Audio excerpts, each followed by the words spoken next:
Be here now. Just be here now.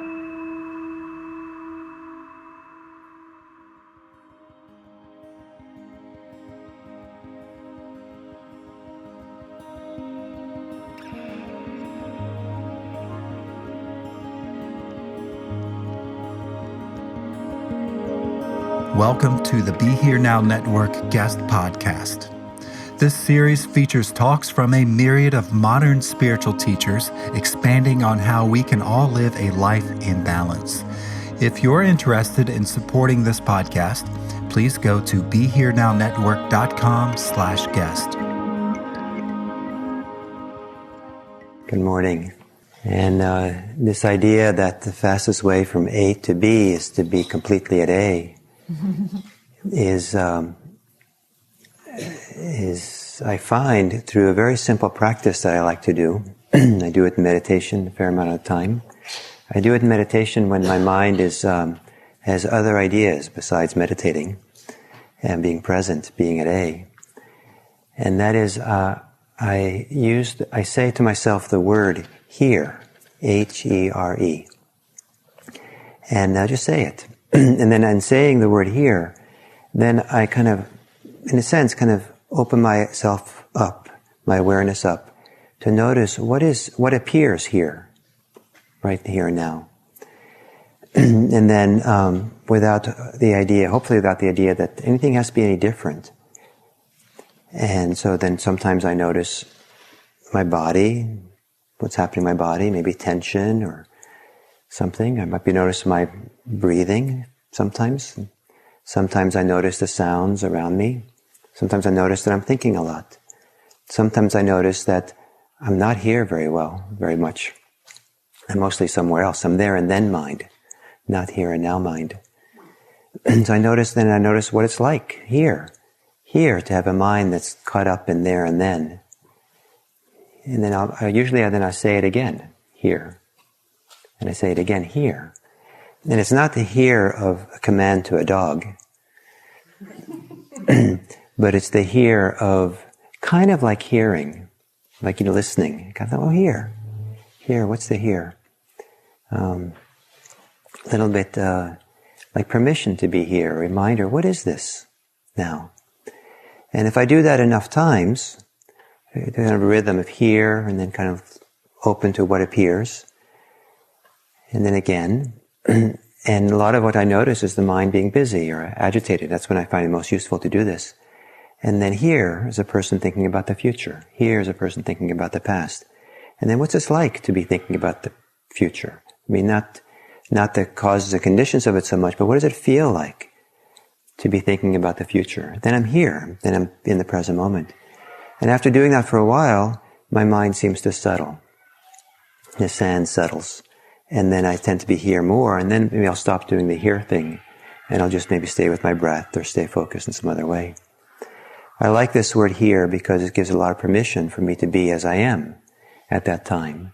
It's not like I have to be someone different or be a great meditator or be anything. Just here for this, right now. So I offer that to you. What I'd like to talk about today as a Dharma talk is the importance of stories. And if you read books about Buddhism sometimes, and sometimes if you hear Dharma talks, you could hear these approach Buddhism as a set of teachings, abstract teachings. And sometimes when people come to Buddhism from other religions, one of the first questions they ask is, what is the teachings? As if, what's the creed? What's the belief? What do you have to believe? Like A, B, and C.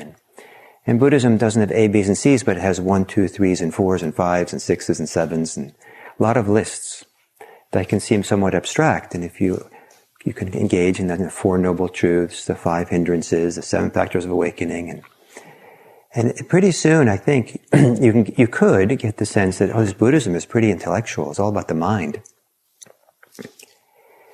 But in fact, probably much more important in most of history of Buddhism is not the abstract teachings, theories, ideas, lists, but rather is the stories that Buddhists tell. And probably for most religions as well, the beliefs of the religion in terms of abstract ideas are far less important than the stories the religion tells. And in fact, maybe one of the things that kind of defines someone as being religious, not all people, but often defines people as religious. Maybe they don't think of themselves as this is the definition of what makes them religious, but is that they're participating in some way or other in the stories of that religion, the stories the religion tell. And the stories tell a religion. The religion tells a story, and people repeat it a lot. They repeat it to themselves, and they begin kind of applying the story or seeing how that story is true in their own lives, or they see themselves going through that story in some way.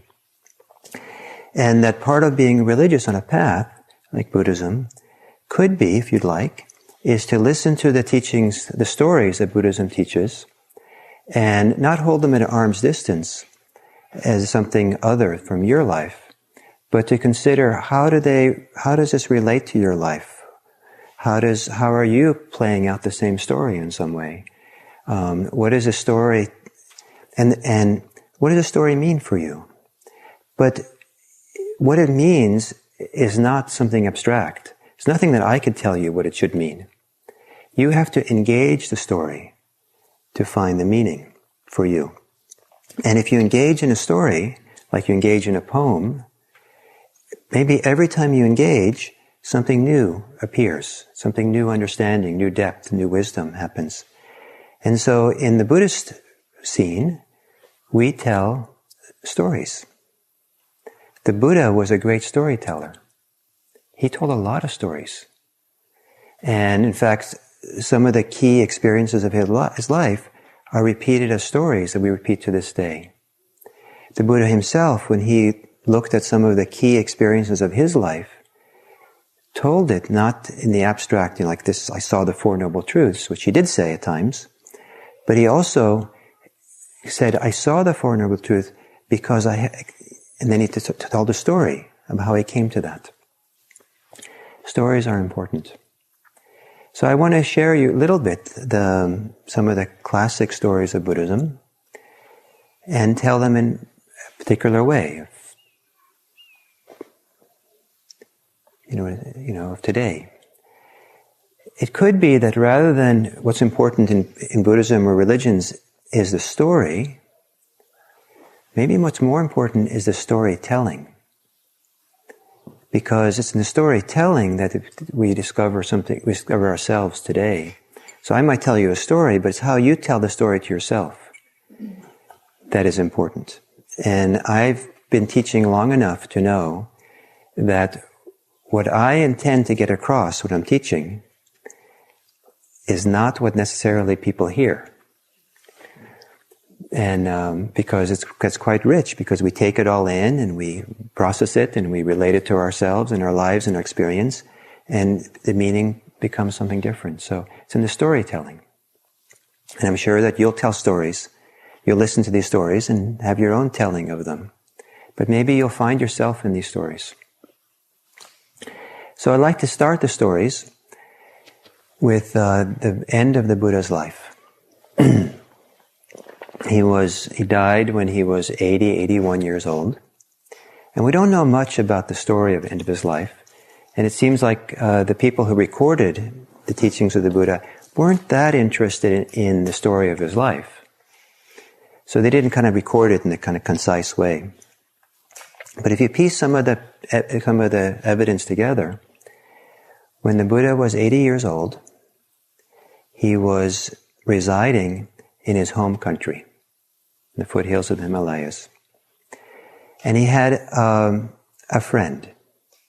I get the sense that the Buddha had a lot of disciples and people he was connected to. But in terms of his close friends, there was one man who was a king named King Pasenadi. He was also kind of a student of the Buddha, but they kind of seemed like they knew each other for a really long time.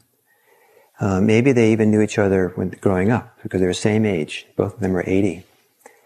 And so they shared a lot. Both of them were heads of Buddha was head of a monastic order. King Pasenadi was the head of a country. They consulted and talked over the decades that they knew each other. And when they were 80 years old, both of them, King Pasenadi came to see the Buddha to pay his respect. And it seems that what happened, that when King Pasenadi left seeing the Buddha to go back to his home country, he was usurped from the throne. And so he went into exile, and he went to visit the neighboring king for refuge. The next thing we know, the Buddha is in the town, the city, the capital of this neighboring king. And King Pasenadi has died on his way to that capital. What seems to happen is that the Buddha, when he heard about the usurping, followed his friend, maybe to help him, support him, to do something. That's a guess. But it takes a lot, I think, to motivate an 80-year-old man to walk hundreds of miles through northern India. Why would he do that? And then, as soon as he came to the capital, the story goes, he headed back home. We don't know why, but first he's up there at home, then he's in the capital, and then he's heading home. So he's heading home. He's 81-year-old man walking. And one of the stories that Buddhists like to tell, down through the centuries, the way they depict the Buddha, is usually they depict him in the prime of life. Like we have the statue of the Buddha up there. He's 35, 36, he's strong, healthy, radiant. And people like their founder to be radiant and beautiful and stately and sit up straight and have a straight back. In the scriptures that survive, the Buddha describes himself as an old man, bent over. When you get old, bent over, full of wrinkles. Is that a good way of knowing your founder of your great religion? Bent over old guy with wrinkles. We don't usually tell that story, but hidden away in the text, there's such a realistic description, reasonable description. There's an old man, he was bent over and wrinkled. Anyway, he's walking hundreds of miles across India, and he's heading home. His friend has just died. He's heading home. And he gets sick. They say that he ate something that was somehow didn't work for his body. So maybe something poisonous. And he was heading home, and he recognized that he was dying. And what his intention of walking north and back to his home country is, we don't know. Why it was important for him to head home, we don't know. Whether he really cared whether he reached home or not, we don't know. But that's where he was heading. And when he was ready to die, when his time came, he lay down outdoors under 2 trees, majestic trees that exist in northern India. It's called a sal tree. Lay down underneath 2 of them, and had his last words that he spoke to his disciples.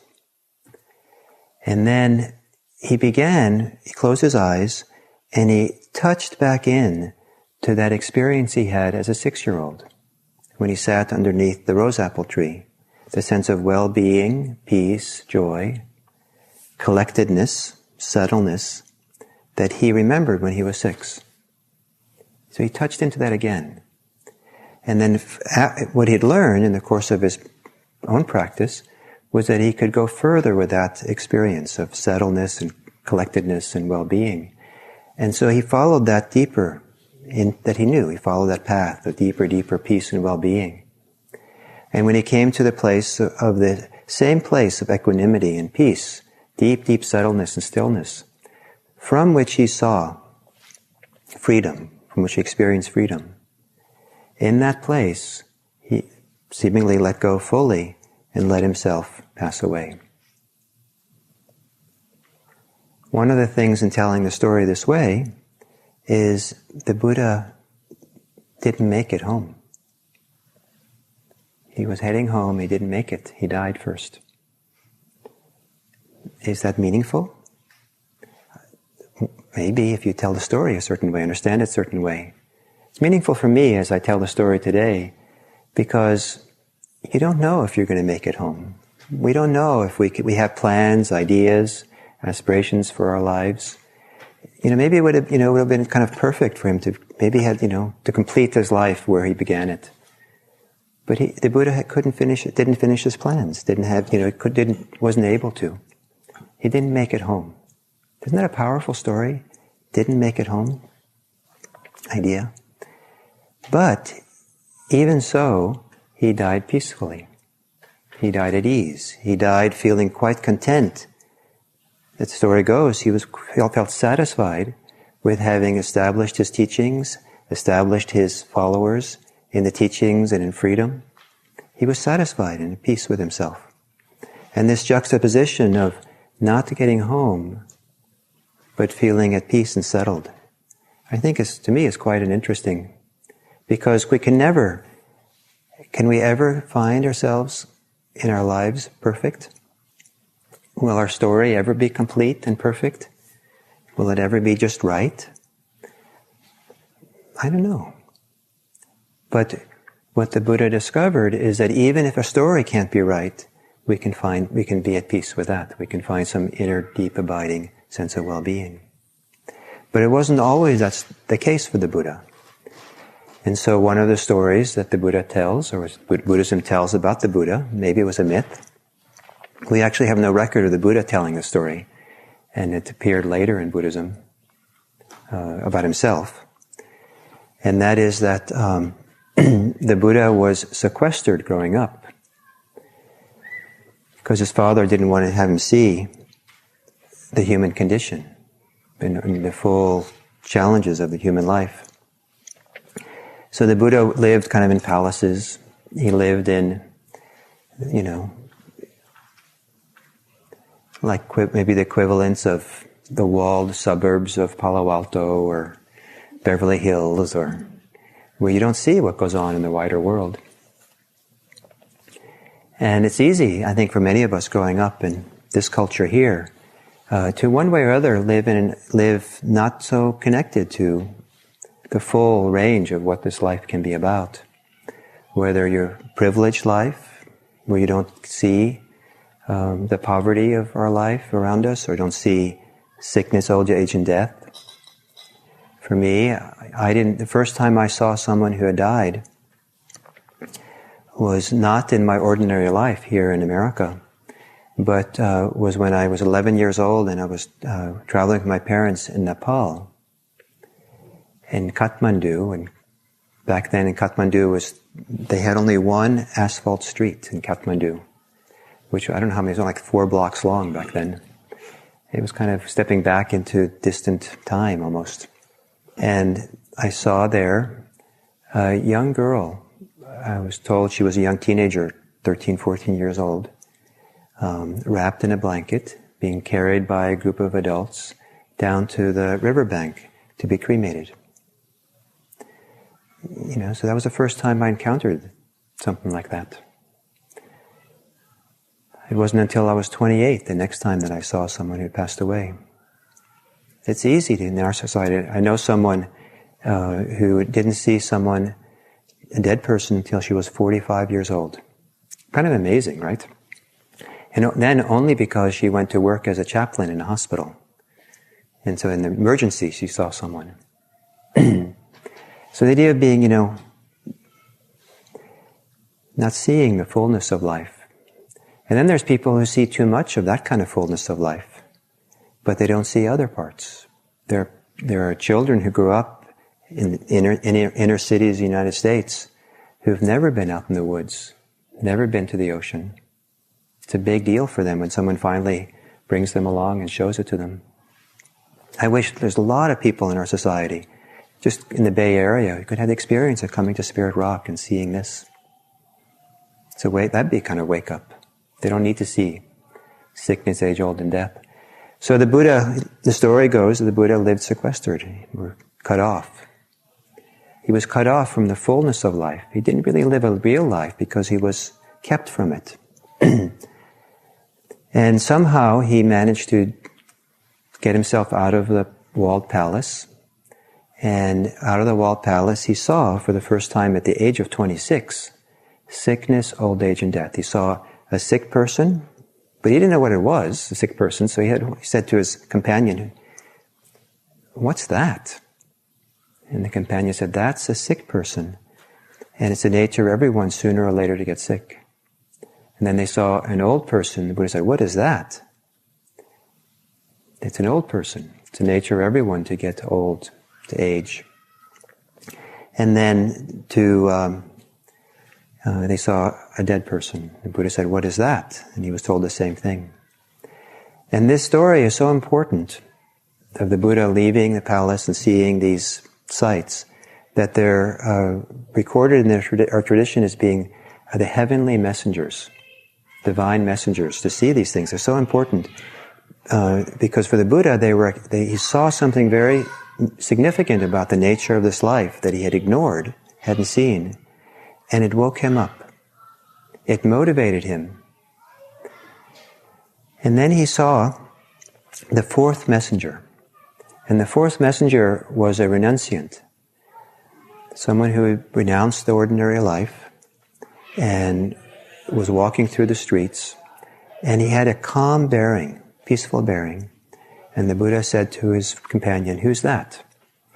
And the companion said, "That's a renunciant who's out pursuing or engaged in a life to come to terms with these existential issues, come to terms with these fundamental issues that everyone has to face sooner or later."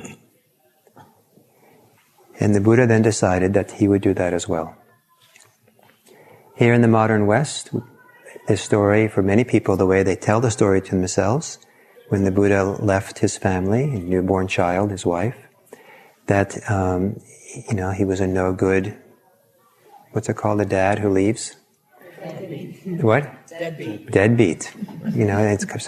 And people are kind of horrified. How could, in the modern West, that story of a father leaving a family like that is, in our context and culture, is not a good deal, usually. But I like to tell the story a little differently. It's a different culture, and we can't understand what the culture was like. But I like to tell the story was that the Buddha lived a life disconnected from life. And he wasn't renouncing life. He was courageously plunging into life when he left the palace. Just as some people, just as our kids and children, sooner or later have to leave our palaces or our protection and and have to somehow, sooner or later, see the wider world, engage in it, and plunge into it. Even when parents are not quite ready for their kids to go off, they head off anyway, and they go off to see what's there. So the Buddha, entered the world, and he spent the next period of his life really in the world in a very full way. And he spent years trying to find some resolution to the issues of sickness, old age, and death, our relationship to it, how to be at peace with it, how not to be burdened by it, or oppressed by it, or frightened by it. And after years of practice, exploring different things, that's when he had the memory of himself as 6 years old. And I love this idea that he remembered an experience of well-being he had under the rose apple tree when he was 6 years old as being really what opened the door for Buddhism to be, for the Buddha to find the path of practice, the resolution of his questions, to find the teachings that he found. The doorway, what opened the door for that was an experience he had when he was 6 years old. So maybe you don't need a PhD in Buddhism to understand Buddhism. Maybe it's not such abstract teachings and ideas, but it's something that's accessible even for a 6-year-old, an entry point for some 6-year-olds. A 6-year-old heart has access perhaps to some feeling of some knowing. It's not abstract, it's something experiential and immediate that's available. And it's a reference point of peace, of well-being, of not being caught, a reference point of being free, a reference point of being at ease, being calm, some kind of reference point like that. And then taking that reference point seriously, not succumbing to the other stories that we tell ourselves, the stories that other things are more important. I've talked to people who've told me that in their family, growing up, that love was demonstrated or expressed, proven by worrying for each other. And it was really important to worry, because if you didn't worry, then people felt you weren't connected, you weren't involved, there was no love. And so then if that's it, then you have a lifetime of worry in front of you. If that's the only way it can feel connected. And there are a lot of stories we can tell ourselves, but why it's important to worry, why it's important to be afraid, why it's important to be angry, why it's important to feel bad about ourselves, why it's important that we're not good enough, why it's important we should, we tell ourselves a lot of stories. And some of the stories we tell ourselves, because we're story makers, we're storytellers. We're not Homo sapiens, we're Homo storicos. And it's even more so because the way we know, sapien, is usually through stories anyway. So, what are your stories that you tell yourselves? What are the stories you're living in over day after day? You are living in stories. Guaranteed. The story that I'm not good enough, or the story that I'm better than everybody else. The story that I don't belong here. The story that I do belong here. We tell ourselves stories. Lots of stories. And then we inhabit those stories. We believe those stories. Are they necessary?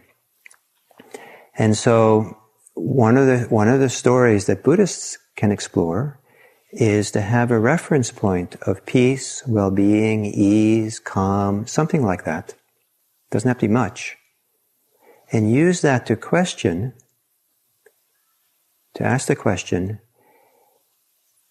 is it worth sacrificing my peace for what I'm doing right now, how I am right now?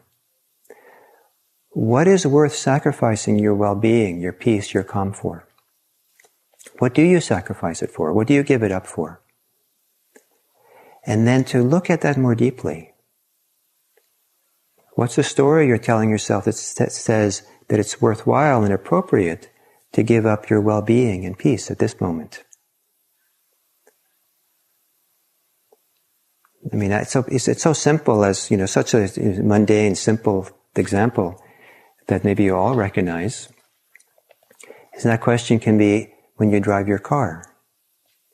I can be at ease driving my car, and just like that, the light in front of me turns yellow, and I sacrifice my ease to get through the intersection. What's more important, my ease or the intersection? And to ask that question. But how about in bigger things? If something goes wrong. The other day I had a little accident in my car where I broke the side view mirror by crashing into a neighbor's trash can. So that's interesting. And in the past I would have got all worked up. But is it worthwhile? Is it worth getting worked up? Worthwhile getting lost in the stories? Oh, now I have to go and figure out how to fix it, and what a drag, and where am I going to find the time, and this is terrible, and it's going to be embarrassing. I certainly can't tell anyone about it. Or do I sacrifice my well-being for all those stories and thoughts? If you see you have the choice, if you see it going on, you can be free. So in Buddhism, we tell stories to help us understand how we're storytellers, and then learn how to be wiser about the stories we tell, to understand which stories we don't have to tell anymore, or which stories we might tell, but we don't have to inhabit, and which stories are more useful to have. And so one of the stories that Buddhists tell is a story of the 4 heavenly messengers, and how important and useful it is. There's a way of relating to the heavenly messengers, to sickness, old age, and death, and the renunciant example, that can be liberating, can be motivating, can be meaningful. And there's ways to relate to those experiences and events that can do the opposite, that can oppress us, weigh us down. Which story will you tell? Which story are you living in when you encounter these things? So the Buddha then used that experience, told a story, remembered the story of when he was a little kid, used that as a reference point, and then he entered into deeper states of well-being. And at some point, when he was peaceful and still enough, he saw another story. And what it meant for him to see this story is interpreted. I don't know what it means that when he saw this story, but it was very important for him. And he saw, the story he saw, or the vision he had, was himself over many, many lifetimes. He saw back, lifetime after lifetime. And he saw what he was like, the life he lived in those lifetimes. And the way it's described, it's very formulaic, as if, the basic ideas of human life in each of those stories. Each of us share basic formulas of human life, basic patterns. In this lifetime, who knows, over many lifetimes of being born, the challenges of growing up, periodically being sick, encountering sickness, old age, and death, maybe perhaps leaving home, being on our own, being connected to others, not being connected to others, being insiders, outsiders. Many, many things can occur, certain things. And he saw this. So he saw kind of, I think, a common humanity of all of us. And he saw how people live their lives, how they occur in their lives. And then he saw another story. And this is a particular frame with which to understand the common life that we all live. He saw that depending on how people cling, depending on how people, the intentions that they act on, whether they act on their goodness or they act on their ill will, if they act on their generosity or they act on their greed, people experience different consequences in their lives.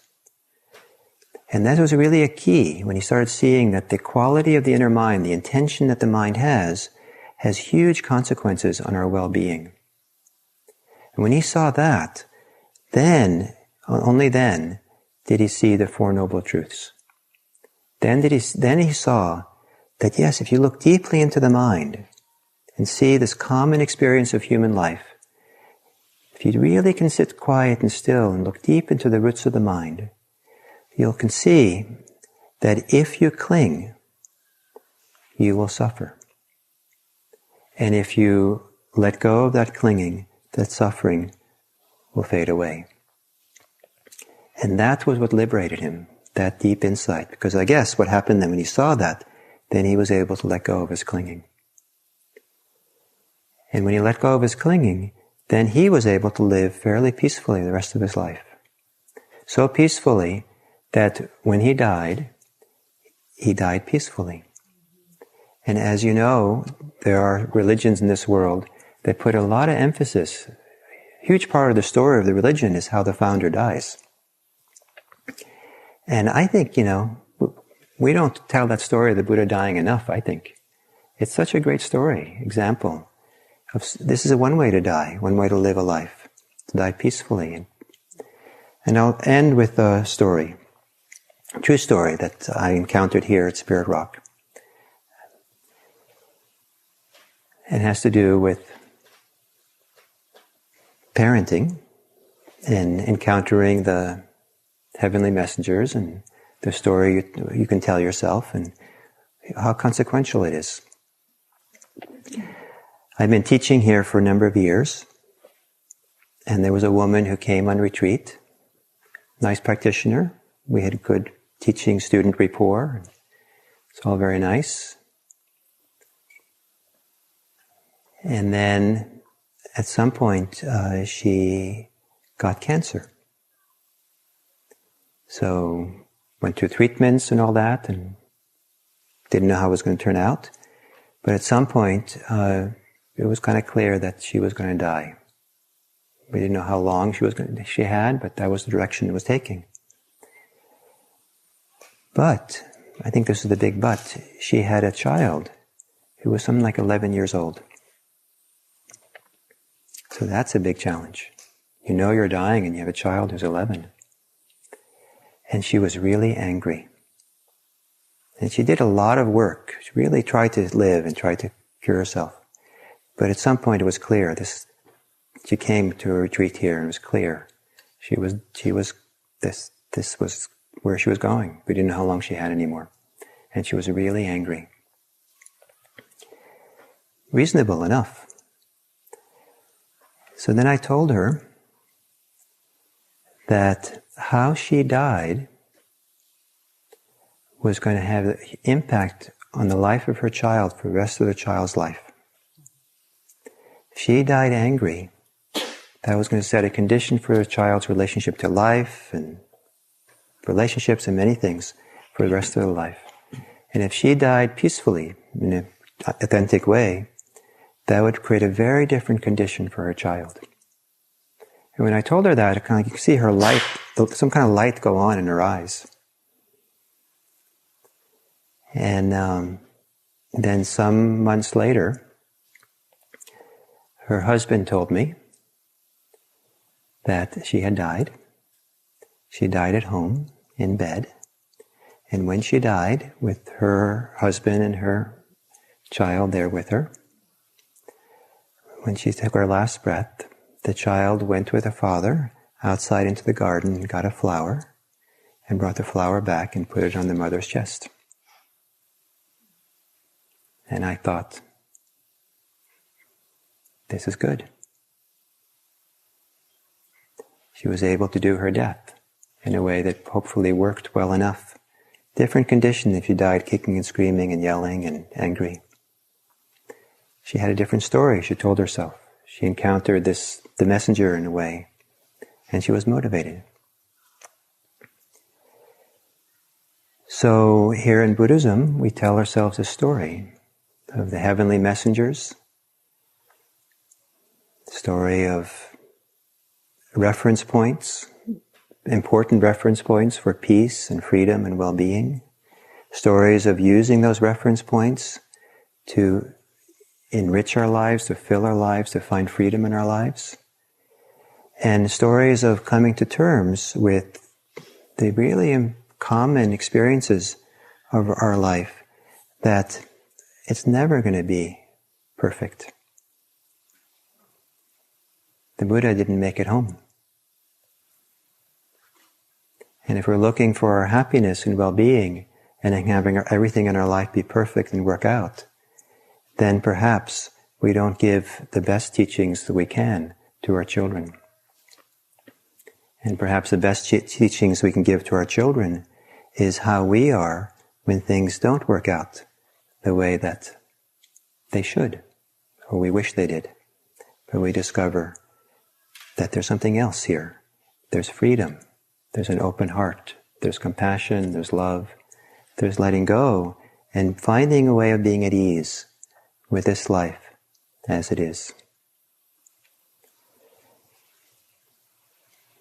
So this is my telling of the story, and others will have different tellings of the story. And it doesn't have to be that my telling of story is the best telling or the right telling or the true telling. I think what's really important from my point of view is that how do you tell the story? How do you live in these stories of Buddhism?